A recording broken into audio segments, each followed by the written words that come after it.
दोस्तों last video में हम लोगों ने डिस्कस किया था कि बॉयंट फोर्स का मैग्नीट्यूड डिस्प्लेस लिक्विड के वेट के इक्वल होता है, हाँ या नहीं? यस। अब हम लोग ये चेक करेंगे कि अगर हम लोग सॉलिड का मटेरियल डिफरेंट रखें लेकिन जितना वो वॉल्यूम डिस्प्लेस कर रहा है लिक्विड का अगर वो सेम हो तो उस केस में बॉयंट फोर्स सेम होना चाहिए ना? यस। वो सॉलिड के मटेरियल पर डिपेंड नहीं करता है। अगर सॉलिड डिफरेंट शेप्स के हम लें और वो सेम ही लिक्विड का वॉल्यूम डिस्प्लेस करें तो उस सारे केसेस में बॉयंट फोर्स का मैग्नीट्यूड सेम ही आना चाहिए, हाँ या नहीं? यस। अगर हम लोग एक हॉलो सिलेंडर लें और सॉलिड सिलेंडर लें और उनका वॉल्यूम अगर हम सेम रखें और जितना वो वॉल्यूम डिस्प्लेस कर रहे हैं लिक्विड का अगर वो सेम रखें तो उस केस में भी बॉयंट फोर्स का मैग्नीट्यूड सेम आना चाहिए। इन सब स्टेटमेंट्स को जस्टिफाई करने के लिए हम लोग कुछ एक्सपेरिमेंट्स परफॉर्म करके देखते हैं।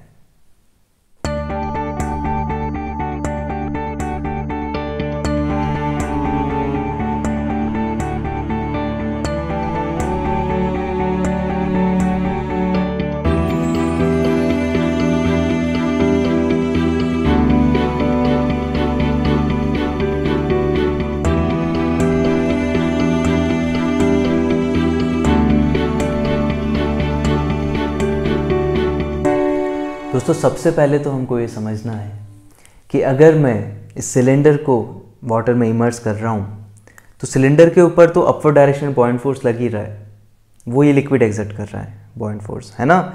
और उसके रिएक्शन में सिलेंडर भी लिक्विड के ऊपर डाउनवर्ड डायरेक्शन में फोर्स है जो एक्सर्ट कर रहा है उसका मैग्नीट्यूड सेम ही होगा एक्शन रिएक्शन पेयर।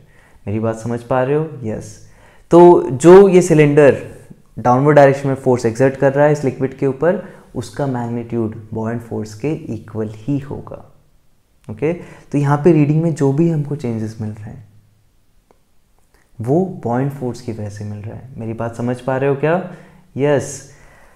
इसको और अच्छे समझने के लिए हम लोग यहाँ पे रीडिंग 0 अभी ले रहे हैं रेफरेंस के लिए, और जितना भी यहाँ पे रीडिंग इंक्रीज होते हुए दिखेगा हमको वो उसको हम अगर जी से मल्टीप्लाई कर देंगे एक्सेलरेशन ड्यू टू ग्रेविटी से तो हमको बॉयंट फोर्स का मैग्नीट्यूड मिल जाएगा। तो ये बहुत इंपॉर्टेंट है यहाँ पे हमारे लिए जानना कि यहाँ पे जो हमको रीडिंग में चेंजेस मिल रहे हैं वो ये सिलेंडर इस लिक्विड के ऊपर जो फोर्स लगा रहा है उसकी वजह से चेंज होते हुए दिख रहा है हमको। मेरी बात समझ में आ रही है? और उसका मैग्नीट्यूड बॉयंट फोर्स के ही इक्वल होगा, न्यूटन्स थर्ड लॉ। ओके दोस्तों, इस एक्सपेरिमेंट में हम लोग ये समझने की कोशिश करते हैं कि जैसे जैसे मैं इसको डिस्प्लेस करते जा रहा हूँ ऑब्वियसली बॉयंट फोर्स तो बढ़ते जा रहा है क्योंकि जो लिक्विड डिस्प्लेस हो रहा है उसका वॉल्यूम इंक्रीज होते जा रहा है, लेकिन जब ये फुली इमर्स्ड है तो अब जो हमको बॉयंट फोर्स मिल रहा है 54 ग्राम्स यहाँ पे रीडिंग मिल रहा है उसको हम एक्सेलरेशन ड्यू टू ग्रेविटी से मल्टीप्लाई कर देंगे, वो बॉयंट फोर्स का मैग्नीट्यूड होगा।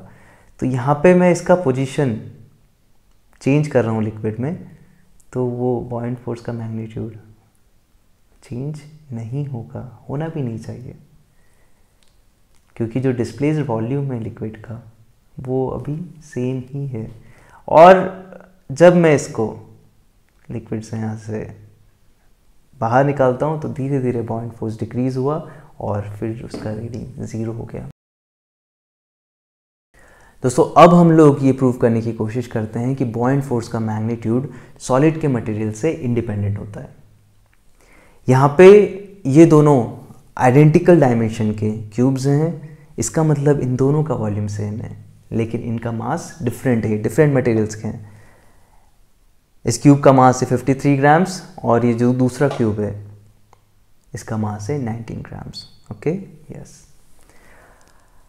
अब अगर हम लोग इन दोनों को वाटर में जब इमर्स करेंगे तो क्योंकि इन दोनों का वॉल्यूम सेम है तो सेम ही वॉल्यूम में डिस्प्लेस करेंगे वाटर का।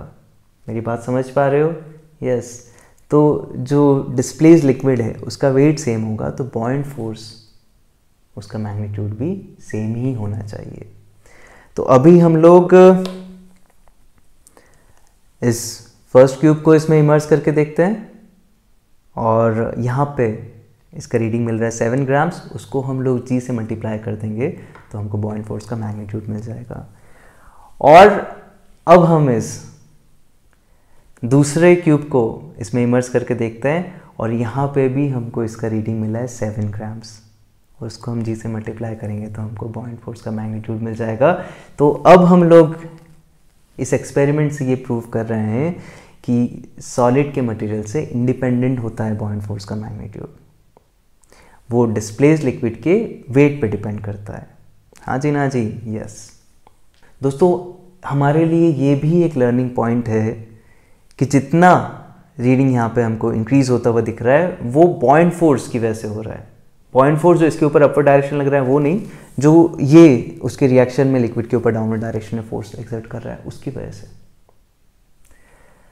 इसके मास से रीडिंग पे कुछ फर्क नहीं पड़ रहा है, जितना ये फोर्स एक्सर्ट कर रहा है लिक्विड के ऊपर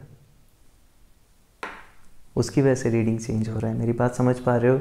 इसका मास ज़्यादा था उस दूसरे क्यूब से, लेकिन यहाँ पे भी रीडिंग हमको सेम मिल रहा है। यस दोस्तों, ये जो 6 स्फीयर्स यहाँ पे हमको दिख रहे हैं, इन सब का मटेरियल डिफरेंट है, लेकिन इन सब के डायमेंशन सेम है। तो यहाँ पे भी इन सब के जो वॉल्यूम है वो सेम ही है, और हम लोग इनके मास हम लोग यहाँ पे मेज़र करके चेक कर सकते हैं कि डिफरेंट मटेरियल के हैं, और फिर हम एक एक करके इन सब को वाटर में डिस्प्लेस करेंगे। और हम ये एक्सपेक्ट कर रहे हैं कि सारे केसेस में बॉइंट फोर्स का मैग्नीट्यूड सेम आना चाहिए। तो वो हम लोग देखेंगे। अभी हम लोग पहले इनके मास मेज़र करके देख लेते हैं। मास से हमको कोई मतलब नहीं है, बस हम इसलिए मास चेक करें कि डिफरेंट मटेरियल के हैं।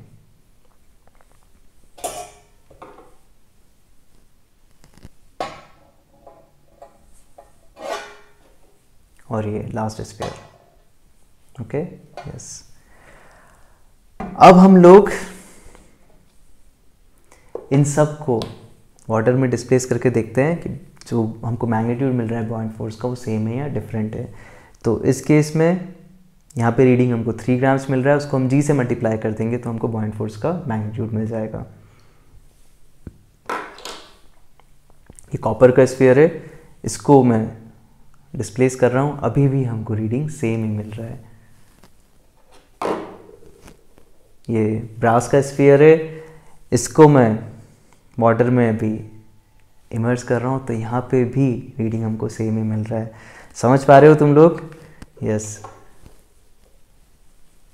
इस नेक्स्ट स्फीयर को भी मैं यहाँ पे डिस्प्लेस कर रहा हूँ, तो रीडिंग सेम ही हमको मिल रहा है। और ये आयरन का स्फीयर है, इसको भी मैं इसमें इमर्स कर रहा हूँ, तो रीडिंग सेम ही मिला। और ये लास्ट केस, इसको भी मैं इमर्स कर रहा हूँ, तो रीडिंग हमको सेम ही मिला। मेरी बात समझ पा रहे हो? यस। बॉइंट फोर्स का मैग्नीट्यूड डिस्प्लेस्ड लिक्विड के वेट के इक्वल होता है।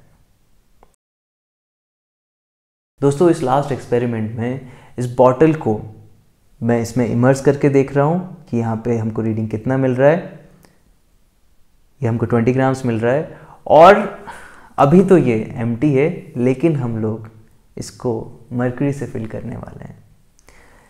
तो अंदर कुछ मटेरियल होगा, लेकिन फिर से हम लोग इसको इसमें इमर्स करेंगे और हम लोग देखेंगे कि हमको रीडिंग सेम मिल रहा है या डिफरेंट मिल रहा है।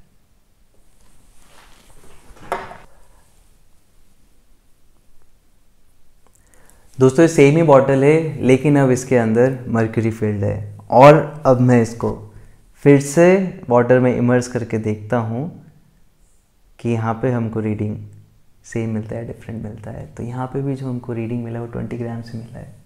मेरी बात समझ पा रहे हो? यस। अगर तुम लोगों को पढ़ने का ये ऑल्टरनेटिव अप्रोच अच्छा लग रहा है तो इन वीडियोस को लाइक ज़रूर करना, इस चैनल को सब्सक्राइब करना और अपने दोस्तों के साथ शेयर ज़रूर करना। हम लोग मिलते हैं नेक्स्ट वीडियोज़ में। Thank you so much.